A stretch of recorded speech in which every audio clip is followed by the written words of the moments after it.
اعوذ باللہ من الشیطان الرجیم، بسم اللہ الرحمن الرحیم۔ ناظرین گرامی السلام علیکم۔ ناظرین گرامی، آج کا ہمارا موضوع ہے فدق مختلف ہاتھوں میں کا ذکر کریں گے۔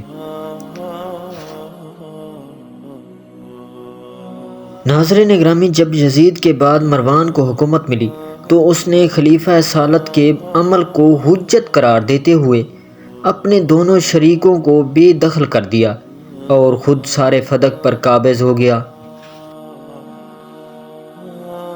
ناظرین گرامی، اس کا یہ عمل کس حدیث کی یا کس آیت کی بنا پر تھا؟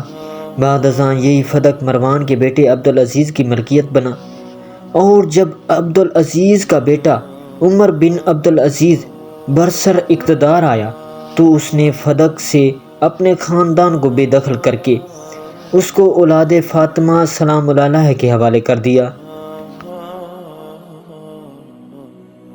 ناظرین گرامی، عمر بن عبدالعزیز کو منصب خلیفہ کہا جاتا ہے۔ پھر جب عمر بن عبدالعزیز کی وفات ہوئی تو بنی امیہ میں سے یزید برسر اقتدار آیا۔ اس نے اولاد فاطمہ سلام اللہ علیہا سے فدق کو چھین کر اولاد مروان کے حوالے کر دیا۔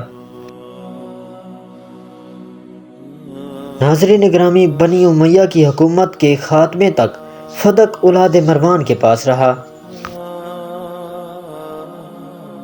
ناظرین گرامی، ویڈیو اچھی لگی تو ویڈیو کو لائک، چینل کو سبسکرائب اور بیل آئکن کو دبا دینا، اور اچھا سا کمنٹس دینا نہ بھولیے گا تاکہ آنے والی ہر ویڈیو کا نوٹیفیکیشن پہلے آپ تک پہنچے۔